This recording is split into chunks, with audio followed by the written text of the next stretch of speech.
नमस्कार दोस्तों, स्वागत है एक बार फिर से 100 महत्वपूर्ण प्रश्नोत्तरी में। तो दोस्तों ये हिंदी भाषा से संबंधित 100 महत्वपूर्ण प्रश्न हैं। और दोस्तों अपने चैनल को सब्सक्राइब नहीं किया है तो सबसे पहले चैनल को सब्सक्राइब कर लें और फिर बेल आइकन प्रेस कर लें। दोस्तों मैं कहना चाहूँगा कि हम ये जो 100 महत्वपूर्ण प्रश्नोत्तरी पढ़ रहे हैं, जैसे कि यूजीसी नेट जेआरएफ में 10 यूनिट्स होती हैं, तो 10 यूनिट से हम लोग 100 क्वेश्चन करने वाले हैं, मतलब 1000 क्वेश्चन की ये सीरीज चलेगी। तो पूरी वीडियो के साथ बने रहें और इस सीरीज में जितने भी क्वेश्चंस पूछे जाएंगे उसके जवाब आपको देने हैं। मैं जवाब दूंगा पर थोड़ा रुक कर, ताकि आपको ये पता लग सके कि आपने किस तरह से और कैसी तैयारी कर रखी है। तो चलिए दोस्तों शुरुआत करते हैं अपने पहले प्रश्न की। पहला प्रश्न है कि भारत की प्राचीनतम भाषा है, इनमें से कौन सी भाषा है जो कि भारत की प्राचीनतम भाषा है? ऑप्शन सी वैदिक संस्कृत, ये भारत की प्राचीनतम भाषा है।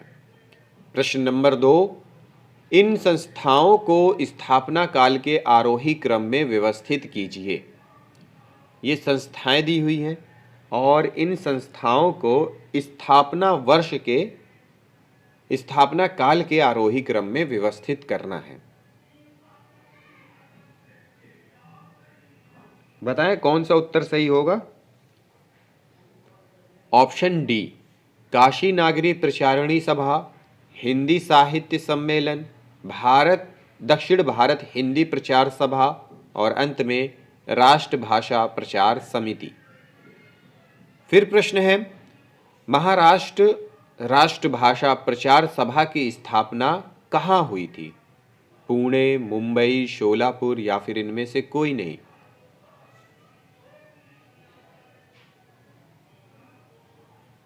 सही उत्तर है पुणे में।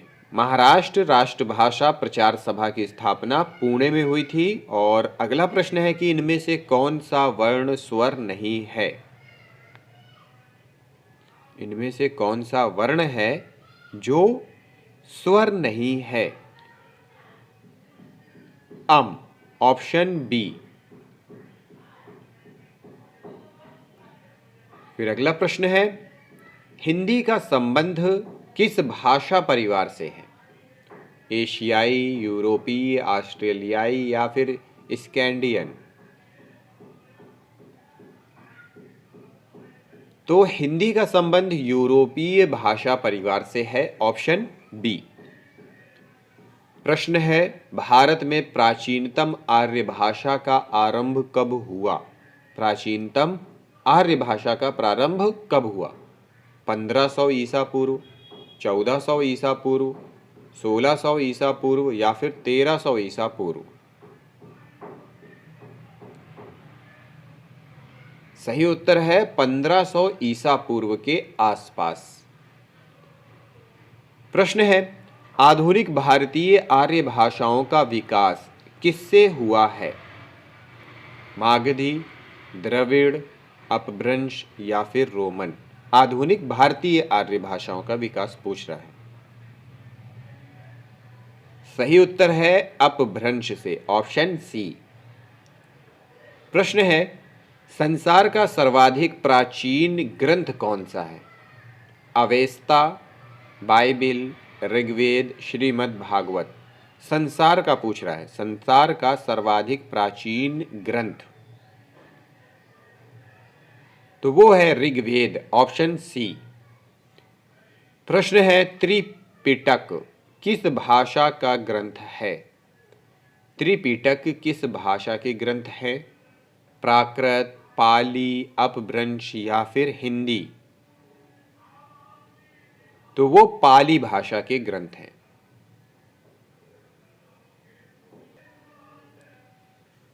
फिर प्रश्न है कि भाषा के इन घटकों को व्यवस्थित क्रम में लगाइए।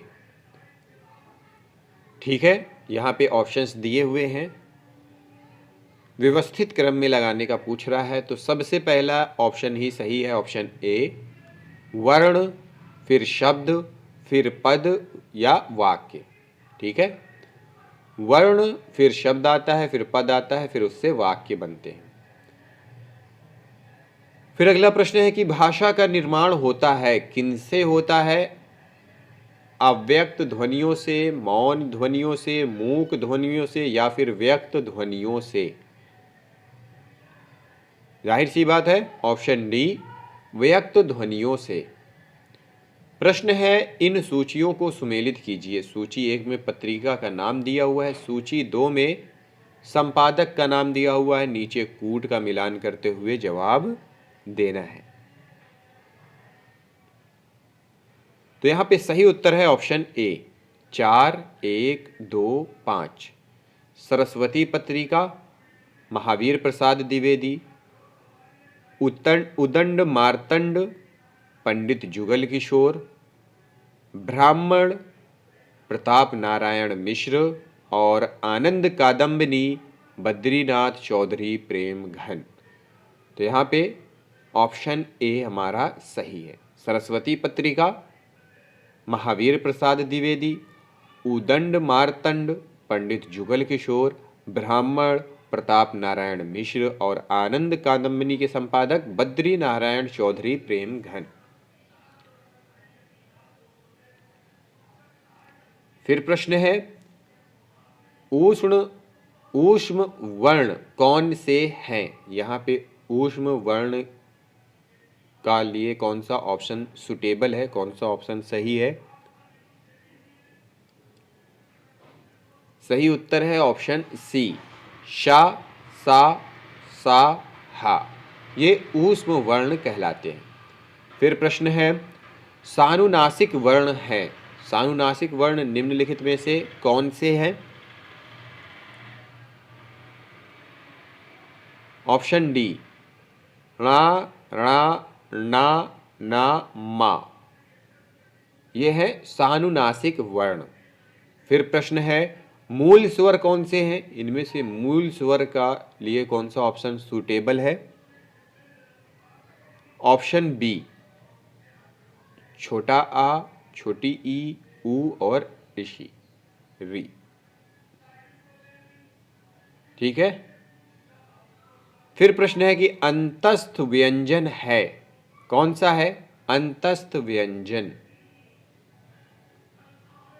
ऑप्शन सी, या, रा, ला, वा। तो ऊष्म वर्ण, सानुनासिक वर्ण, मूल स्वर, अंतस्थ व्यंजन, इन सब के बारे में ये क्या होते हैं, कैसे होते हैं, कैसे पहचान करते हैं, हमने डिटेल्ड में जब वीडियो देखी थी तब हमने ये सारी चीजें पढ़ी थी। फिर है कि इनमें से कौन सी बोली बिहारी उपभाषा वर्ग की है? मेवाती, बुंदेली, बघेली या फिर भोजपुरी? तो वो है भोजपुरी, ऑप्शन डी। अब दोस्तों यहाँ पे स्थापना और तर्क दिया हुआ है। स्थापना असर्शन ए दिया हुआ है कि हिंदी भारोपीय परिवार की आर्य शाखा की आधुनिक भाषा है। इसके लिए तर्क दिया हुआ है, इसी कारण यह दक्षिण भारत की द्रविड़ भाषाओं से भिन्न है। ऑप्शंस देख लेते हैं सही क्या है। तो यहाँ पे ऑप्शंस दिए हुए हैं ए बी सी डी के तौर पे। तो इनमें से कौन सा उत्तर हमारा सही है? तो वो है यहाँ पे तर्क और स्थापना दोनों सही हैं। ऑप्शन सी, ए और आर दोनों सही हैं। मतलब हमारा तर्क भी सही है और स्थापना भी सही है। फिर प्रश्न है कि लखनऊ फैजाबाद क्षेत्र की बोली कौन सी है? ऑप्शंस दिया हुआ है लखनऊ फैजाबाद क्षेत्र की। अवधी, ऑप्शन बी, अवध। अगला प्रश्न है इन पत्रिकाओं को संपादकों के साथ सुमेलित कीजिए। पत्रिका और संपादक, यहाँ पे कूट का मिलान करते हुए जवाब देना है कौन सा उत्तर हमारा सही है।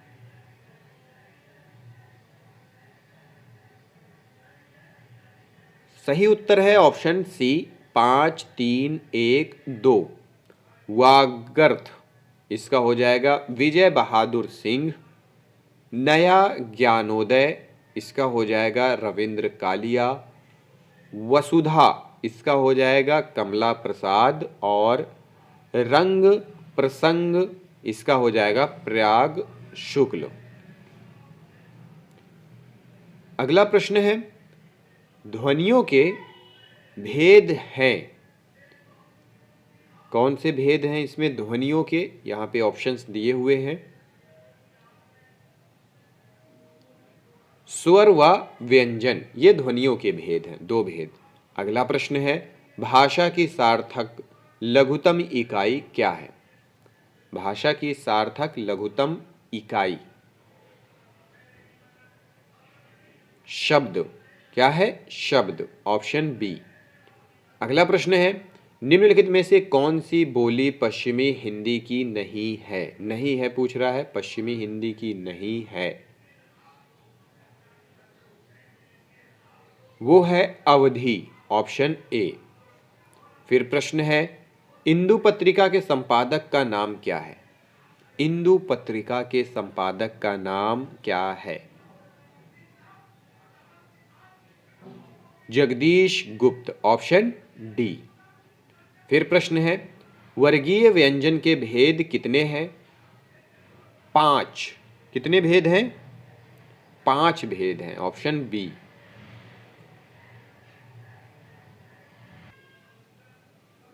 फिर प्रश्न है कि इन सूचियों को सुमेलित कीजिए। सूची 1 और सूची 2 को सुमेलित करना है दोस्तों, तो यहाँ पे ऑप्शंस दिए हुए हैं। इन सूचियों को सुमेलित कीजिए। यहाँ पे भाषा और उसका स्थान दिया हुआ है और नीचे कूट का मिलान करते हुए हमें जवाब देने हैं। सही उत्तर है ऑप्शन डी, 5, 3, 4, 1। मैथिली ये हो जाएगा बिहारी, बुंदेली ये हो जाएगा पश्चिमी हिंदी, बघेली ये हो जाएगा पूर्वी हिंदी और अंत में है मेवाती, ये है राजस्थानी, ऑप्शन डी। फिर प्रश्न है कि बौद्ध धर्म के उपदेशों की भाषा क्या है? मागधी, पाली, शौरसेनी या फिर प्राकृत? बौद्ध धर्म के उपदेशों की भाषा पाली, ऑप्शन बी। प्रश्न है, ब्राह्मण अपभ्रंश से निकली भाषा है, इनमें से ब्राह्मण अपभ्रंश से निकली भाषा कौन सी है? Sindhi, option D. फिर प्रश्न है, खस अपभ्रंश से निकली आधुनिक आर्य भाषा का नाम क्या है? खस अपभ्रंश से निकली आधुनिक आर्य भाषा का नाम पहाड़ी, ऑप्शन ए। प्रश्न है कि काशी नागरी प्रचारणी सभा के प्रथम अध्यक्ष का नाम क्या है? काशी नागरी प्रचारणी सभा के प्रथम अध्यक्ष का नाम राधा कृष्ण दास, ऑप्शन सी। फिर प्रश्न है, हिंदी उद्धारणी प्रतिनिधि सभा का गठन किस वर्ष किया गया? हिंदी उद्धारणी प्रतिनिधि सभा का गठन किस वर्ष हुआ? यहाँ पे वर्ष दिए हुए हैं। इनमें से कौन सा उत्तर सही है? तो वो है 1884 ईस्वी में, ऑप्शन बी। प्रश्न है, हिंदी साहित्य सम्मेलन के प्रथम अध्यक्ष कौन बने थे? हिंदी साहित्य सम्मेलन के प्रथम अध्यक्ष निम्नलिखित में से कौन बने थे? Pandit Madan Mohan Malviya, option D. पंडित मदन मोहन मालवीय। अगला प्रश्न है, हिंदी साहित्य सम्मेलन की स्थापना कब हुई? 1910 ईस्वी में, ऑप्शन ए।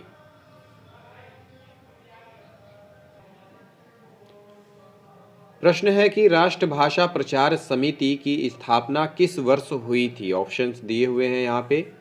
राष्ट्रभाषा प्रचार समिति की स्थापना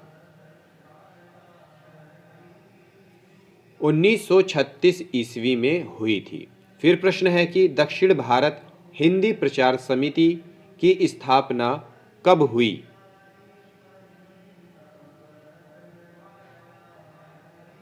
1918 ईस्वी में। प्रश्न है कि हिंदी को राजभाषा कब घोषित किया गया था? ऑप्शंस दिया हुआ है 14 सितंबर 1949, 26 जनवरी 1950, 15 अगस्त 1948 या फिर 15 अगस्त 1949। सही उत्तर है ऑप्शन ए 14 सितंबर 1949 और 14 सितंबर को ही हिंदी दिवस के रूप में मनाया जाता है। फिर प्रश्न है कि प्रथम राजभाषा आयोग के अध्यक्ष निम्नलिखित में से कौन थे? प्रथम राजभाषा आयोग के अध्यक्ष बी.जी. Kher, option A. राजभाषा आयोग का गठन कब किया गया था? यहाँ पे ऑप्शंस दिया हुआ है 3 जून 1955, 5 जून 1955, 7 जून 1955 या फिर 9 जून 1955। राजभाषा आयोग का गठन 7 जून 1955, ऑप्शन सी। प्रश्न है कि पूर्वी हिंदी किस भाषा से निकली है? पूर्वी हिंदी किससे निकली है?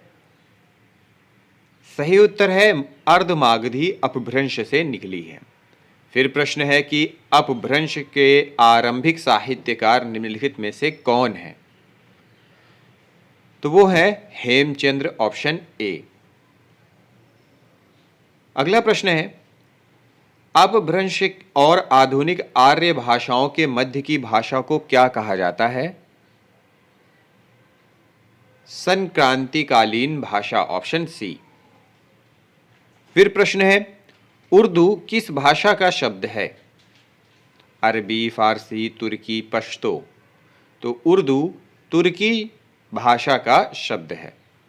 फिर प्रश्न है हिंदी को पुरानी हिंदी किसने नाम दिया था? यहाँ पे ऑप्शंस दिए हुए हैं हिंदी को पुरानी हिंदी किसने नाम दिया था?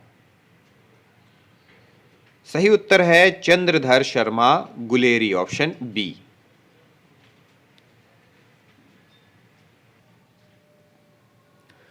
फिर प्रश्न है कि महाराष्ट्र राष्ट्रभाषा प्रचार सभा की स्थापना कब हुई थी?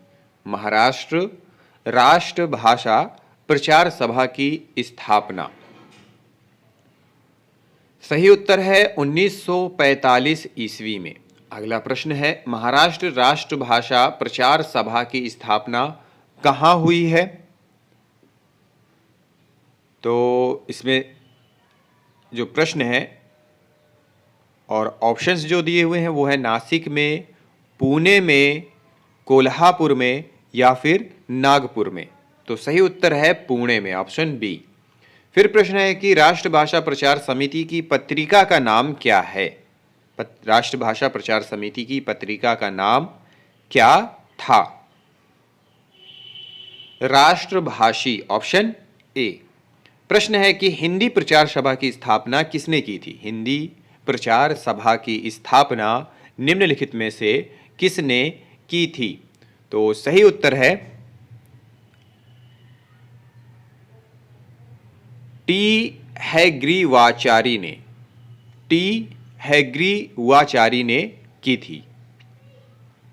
फिर प्रश्न है हिंदुस्तानी प्रचार सभा के संस्थापक अध्यक्षा कौन थी? हिंदुस्तानी प्रचार सभा की संस्थापक अध्यक्षता कौन थी? Annie Besant, option B. प्रश्न है राष्ट्रभाषा प्रचार समिति के प्रथम अध्यक्ष का नाम बताइए। राष्ट्रभाषा प्रचार समिति के प्रथम अध्यक्ष राजेंद्र प्रसाद, ऑप्शन बी। फिर प्रश्न है कि भाषा संवर्धनी सभा के संस्थापक का नाम बताइए। वो है तोताराम, ऑप्शन सी। फिर प्रश्न है कि अखिल भारतीय हिंदी संस्था संघ की स्थापना की गई है, कहाँ की गई है, किस सरकार के द्वारा की गई है? अखिल भारतीय हिंदी संस्था संघ की स्थापना भारत सरकार द्वारा। अगला प्रश्न है भारतीय साहित्य परिषद के सह संस्थापक थे, कौन थे? Premchand, Munshi Premchand, option B. फिर अगला प्रश्न है कि काशी नागरी प्रचारिणी सभा की स्थापना कब की गई थी? 1893 में की गई थी। काशी नागरी प्रचारिणी सभा की स्थापना 93 ईस्वी में की गई थी। काशी नागरी प्रचारणी सभा के संस्थापक कौन थे? यहां पे ऑप्शंस दिया हुआ है। सही उत्तर है ऑप्शन ए, बाबू श्याम सुंदर दास। फिर प्रश्न है, राजभाषा आयोग की सिफारिशें लागू करने के लिए गठित संसदीय समिति के अध्यक्ष कौन थे? ऑप्शंस दिए हुए हैं, इनमें से कौन सा सही उत्तर होगा? Govind Vallabh Pant, option A. फिर प्रश्न है कि मानक हिंदी को कहते हैं, क्या कहते हैं मानक हिंदी को? परिनिष्ठित हिंदी, ऑप्शन ए। हिंदी साहित्य सम्मेलन के 1945 के अध्यक्ष कौन थे? हिंदी साहित्य सम्मेलन के 1945 के अध्यक्ष निम्नलिखित में से कौन थे? कन्हैया लाल, माणक लाल मुंशी, ऑप्शन डी। फिर अगला प्रश्न है कि गुजरात में हिंदी प्रचार प्रसार का काम किया, किसने किया है? गुजरात में हिंदी के प्रचार प्रसार का काम निम्नलिखित में से किसने किया है? गुजरात विद्यापीठ अहमदाबाद ने। फिर प्रश्न है, भारतीय साहित्य परिषद की स्थापना के प्रेरणा स्रोत निम्नलिखित में से कौन थे?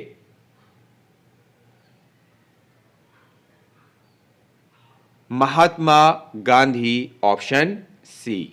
फिर प्रश्न है कि बिहारी भाषा की बोली है, बिहारी भाषा की बोली निम्न में से कौन सी है?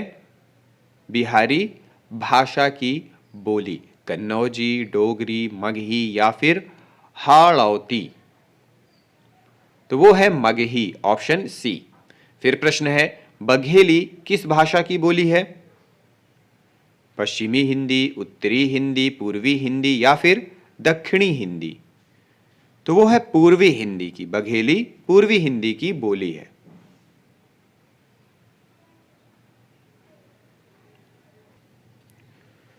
प्रश्न है कि हिंदी के कितने रूप हैं? 4, 2, 6 या फिर 3? हिंदी के 2 रूप हैं। फिर प्रश्न है, पाली भाषा का वैकल्पिक नाम क्या है? पाली भाषा का वैकल्पिक नाम क्या है? Magadhi, option B. प्रश्न है, देवनागरी लिपि का विकास किस लिपि से हुआ है? ब्राह्मी लिपि से। किससे? ब्राह्मी। फिर प्रश्न है, बालकृष्ण भट्ट किस पत्र के संपादक थे? बालकृष्ण भट्ट निम्नलिखित में से किस पत्र के संपादक थे? हिंदी प्रदीप के, ऑप्शन ए। प्रश्न है, राजकीय कार्यों में प्रयुक्त होने वाली भाषा को क्या कहा जाता है? क्या कहते हैं? राजभाषा। प्रश्न है, संस्कृत से सीधा संबंध किस भाषा का है? यहां पे ऑप्शंस दिया हुआ है, संस्कृत से सीधा संबंध बताना है किस भाषा का है? पाली या प्रथम प्राकृत से, ऑप्शन ए। फिर प्रश्न है, खड़ी बोली के लिए सुनीति कुमार चटर्जी ने किस शब्द का प्रयोग किया है? जनपदीय हिंदुस्तानी, ऑप्शन ए।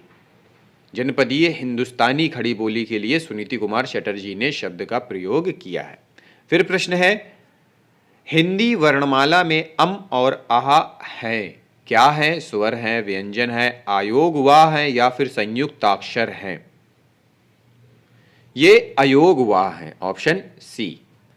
प्रश्न है, नवजागरणकालीन सुधारवादी संस्थाओं की शुरुआत का सही क्रम कौन सा है? तो सही उत्तर है ऑप्शन ए, ब्रह्म समाज, प्रार्थना समाज, आर्य समाज और रामकृष्ण मिशन, ऑप्शन ए। तो दोस्तों यहां पे अवतरण दिया हुआ है जिसे पढ़ के हमें नीचे दिए गए कुछ प्रश्नों के उत्तर देने हैं। प्राचीन मध्यकालीन आर्य भाषाओं, तो ये जो है अवतरण वो कहाँ से लिया गया है? हिंदी भाषा से लिया गया है, जिसमें हम लोग यहाँ पे सारी चीज़ें देख रहे हैं। ठीक है, तो चलिए इसकी प्रश्नोत्तरी कर लेते हैं। संस्कृत का क्षेत्र किस सीमा तक विस्तृत है? संस्कृत का क्षेत्र किस सीमा तक विस्तृत है? प्रादेशिक, सार्वदेशिक, मध्य देशीय या फिर क्षेत्रीय? तो वो है सार्वदेशिक, ऑप्शन बी। अगला प्रश्न है कि संस्कृत नैरंतर्य के लिए किसका अध्ययन आवश्यक नहीं है? सांस्कृतिक नैरंतर्य के लिए किसका अध्ययन आवश्यक नहीं है? तो वो है ब्रज भाषा का, ऑप्शन सी। प्रश्न है जातीय भाषा के रूप में आज किस भाषा को मान्यता प्राप्त है? जातीय भाषा के रूप में आज किस भाषा को मान्यता प्राप्त है? तो वो है बंगला, ऑप्शन बी। प्रश्न है अपभ्रंश को हिंदी साहित्य के इतिहास का अंग मानने के लिए क्या आधार होना चाहिए? तो यहां पे नीचे ऑप्शंस दिया हुआ है। सही उत्तर है जातीयता में भिन्नता होनी चाहिए, ऑप्शन डी। फिर प्रश्न है संस्कृत से बहुत सारी विरासत किस भाषा ने ली है? गुजराती, मराठी, हिंदी या फिर उड़िया? तो किसने ली है? हिंदी ने, ऑप्शन सी। फिर प्रश्न है कि प्राचीनतम भारतीय भाषा कौन सी है? प्राचीनतम भारतीय भाषा वैदिक संस्कृत, ऑप्शन बी। प्रश्न है कि अर्धमागधी अपभ्रंश से निकली आधुनिक भाषा कौन सी है? मराठी, मागधी, पिशाची या फिर पूर्वी हिंदी? तो वो है पूर्वी हिंदी, ऑप्शन डी। फिर प्रश्न है भोजपुरी किस भाषा की बोली है? गुजराती, डिंगल, बिहारी या फिर डोगरी? भोजपुरी की बात हो रही है, किस भाषा की बोली है? वो है बिहारी, ऑप्शन सी। फिर प्रश्न है कि असमिया किस अपभ्रंश से विकसित हुई है? अर्धमागधी से, मागधी से, बंगाली से या फिर बिहारी से? तो वो मागधी से विकसित हुई है। फिर प्रश्न है हिंदी की उपभाषाएं कितनी हैं? 3, 4, 2 या फिर 5? हिंदी की उपभाषाएं तो 5 हैं, ऑप्शन डी। प्रश्न है ब्रजभाषा का केंद्रीय स्थान क्या है? मगध, मथुरा, द्वारिका या फिर अयोध्या? तो वो है मथुरा, ऑप्शन बी। प्रश्न है हिंदी की उपभाषाओं की कुल कितनी बोलियां हैं? 17, 15, 16 या फिर 18? तो 18, ऑप्शन डी। प्रश्न है हिंदी वर्णमाला के स्वर कितने प्रकार के हैं? 2, 3, 4 या फिर 5? हिंदी वर्णमाला के स्वर तो 2 प्रकार के हैं, ऑप्शन ए। प्रश्न है दीर्घ स्वर कौन से हैं? यहां पे ऑप्शंस दिए हुए हैं, इनमें से दीर्घ स्वर कौन से हैं? सही उत्तर है बड़ा आ, बड़ी ई, बड़ा ऊ। ये है दीर्घ स्वर, ऑप्शन सी। फिर प्रश्न है कि ह्रस्व स्वर कौन से हैं? यहां पे ऑप्शंस दिए हुए हैं। सही उत्तर है छोटा आ, छोटी ई, छोटा ऊ, ऑप्शन बी। प्रश्न है कि संयुक्त स्वर कौन से हैं? संयुक्त स्वर को पहचानिए। तो यहां ऑप्शंस है। सही उत्तर है ऑप्शन डी, ए, ऐ, ओ, औ। प्रश्न है कि संयुक्ताकार कौन से हैं? संयुक्ताकार निम्नलिखित में से कौन से हैं? वो है क्षत्रज्ञ, ऑप्शन ए। फिर प्रश्न है कि अर्ध स्वर व्यंजन कौन से हैं? अर्ध स्वर व्यंजन कौन से हैं? तो वो है ऑप्शन डी, या और वा।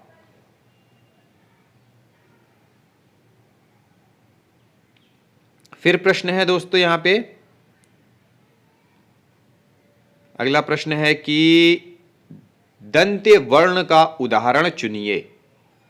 दंत्य वर्ण का उदाहरण यहां पे ऑप्शंस दिए हुए हैं और सही उत्तर की अगर बात की जाए तो वो है ता, ऑप्शन डी। फिर प्रश्न है, मूर्धन्य वर्ण कौन सा नहीं है? मूर्धन्य वर्ण निम्नलिखित में से कौन सा है जो कि नहीं है? तो वो है आ। ठीक है। फिर अगला प्रश्न है कि कंठोस्थ वर्ण कौन से हैं? कौन कौन से हैं कंठोस्थ वर्ण? तो वो है ओ और औ, ऑप्शन बी। अगला प्रश्न है, स्थान के आधार पर व्यंजनों के कितने भेद होते हैं? 6, 7, 8 या फिर 9? 7, ऑप्शन बी। अगला प्रश्न है कि उच्चारण प्रयत्न के आधार पर व्यंजन ध्वनियों के कितने भेद हैं?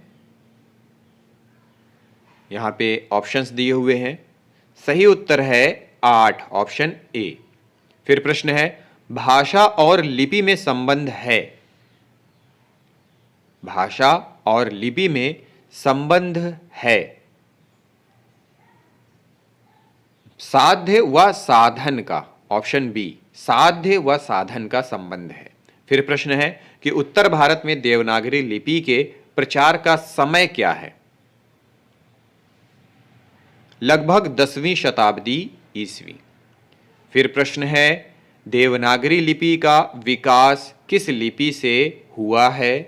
तो यहाँ पे ऑप्शंस दिए हुए हैं जिसमें का सही उत्तर है कि देवनागरी लिपि का विकास किस लिपि से हुआ है? ब्राह्मी लिपि से, ऑप्शन ए। फिर प्रश्न है कि उर्दू शब्द किस भाषा का है? ऑप्शन डी, तुर्की। प्रश्न है, पश्चिमी हिंदी का विकास किससे माना जाता है? शौरसेनी अपभ्रंश से, डोगरी से, पिशाची से या फिर डिंगल से? तो वो है शौरसेनी अपभ्रंश से, ऑप्शन ए। फिर अगला प्रश्न है, गढ़वाली किस उपभाषा वर्ग की बोली है? नेपाली, पहाड़ी, कुमायूनी या फिर मालवी?